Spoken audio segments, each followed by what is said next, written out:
मेरे पहले और तुम किस किस को प्रणाम करा के गई यहां से? कहीं बहू तेरी बात हमें समझ में नहीं आई, कहीं समझ में कैसे आएगी? तुम समझना चाहोगे तब तो समझ में आएगी। तुम कहती हो कि सुहाग अमर हो जाएगा। तुम बताओ सास माता, ये इतनी विधवा माताएं खड़ी हैं, इन्होंने भी काली को प्रणाम किया था कि नहीं? बोलो, कहीं किया था तो फिर इनका पति क्यों मर गया? संग्राम सिंह की पत्नी को बड़ी गुस्सा आई। वो कहते हैं राणा संग्राम सिंह के पास गई और उन्होंने कहा ये जो बहू है ना हमारे किसी काम की नहीं। क्या कहा? किसी काम की नहीं। ऐसी बहू तुम लाए हो जी हमारे कोई काम की नहीं। बताइए, मंदिर में हजारों महिलाओं के बीच में मेरी बेइज्जती कर दी इसने। अब बताइए उसमें बेइज्जती थी या सच्चाई थी? सच्चाई। इतनी सच्ची बात कही कि माताजी तुम कहते हो इनको प्रणाम करो तो सुहाग अमर हो जाएगा। देखो तो लाइन लगी है यहाँ विधवाओं की। बोलो,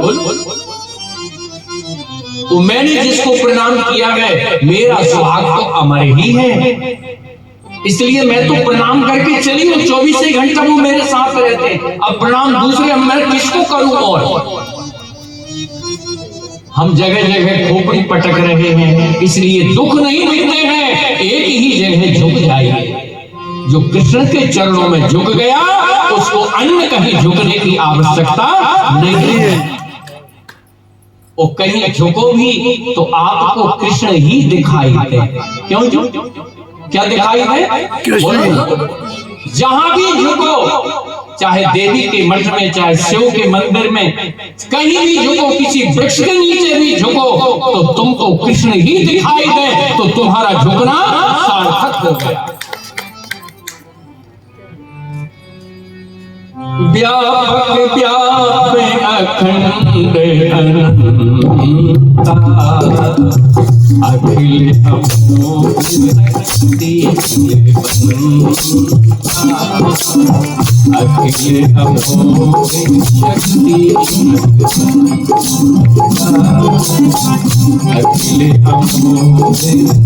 व्यापक व्याप अखंड अनंता, अखिल अमोघ शक्ति भगवंता। ये मीरा जी के चरित्र में बड़ी विलक्षण कथाएं आएंगी आगे। बोलो, और ध्यान से सुनो। राणा संग्राम सिंह युद्ध क्यों हारे मालूम आपको? उनके युद्ध हारने का एक ही कारण था कि उन्होंने एक भक्त का अपराध किया। उन्होंने तलवार खींच ली कि अभी मैं उसका सर धड़ से अड़क कर दूंगा। उसने तुम्हारी बेइज्जती की है, तुम्हारा अपमान किया है।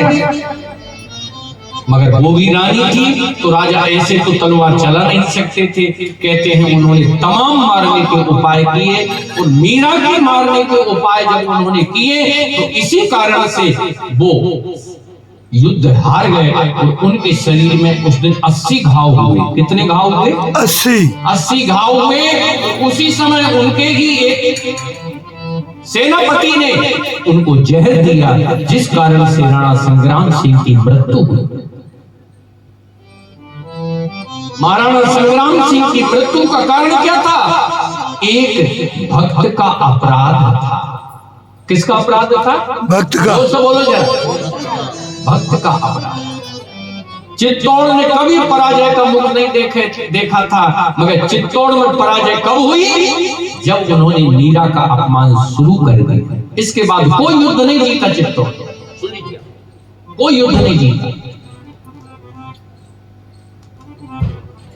फिर मीरा जी के शरीर छूटने के बाद महाराणा प्रताप युद्ध जीते, मगर बीच में जितने भी योद्धा हुए वो युद्ध नहीं जीत पाए। क्यों नहीं जीत पाए? क्योंकि एक भक्त का अपराध हो गया।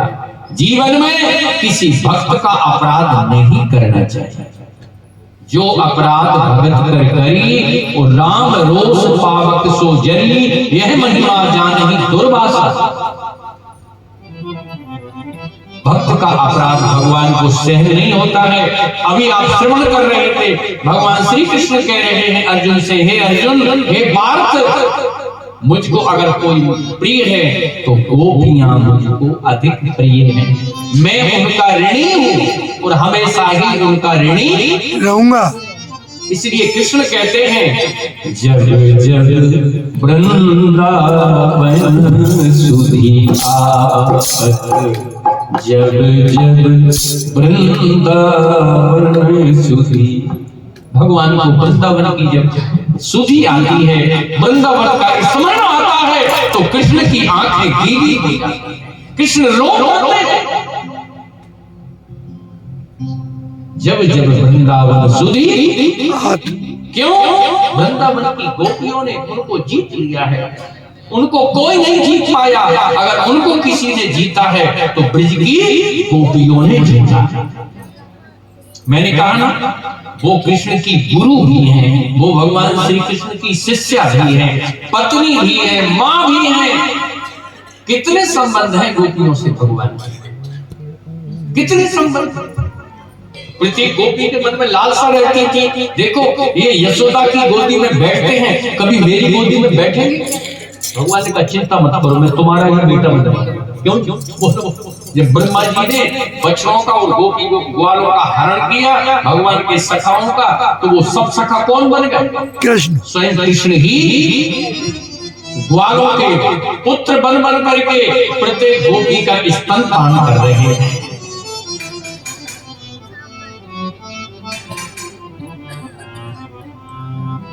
भगवान श्री कृष्ण ने कहा आगे चल करके 11 स्कंद में उद्धव जी से, हे उद्धव जी,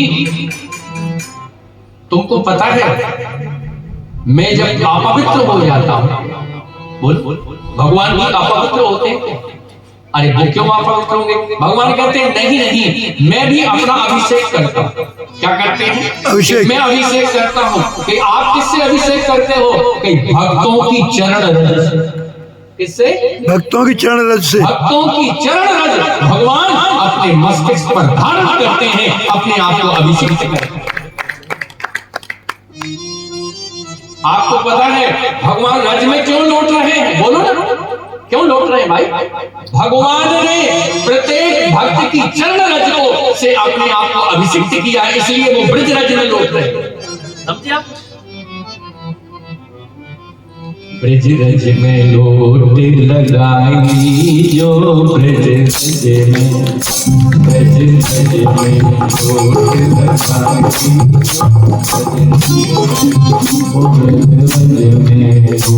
लगाई, ब्रज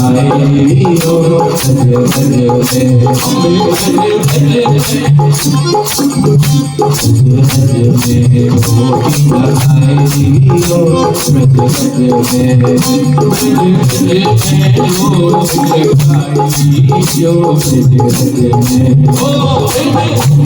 लोट लगाई जो ब्रज रज में,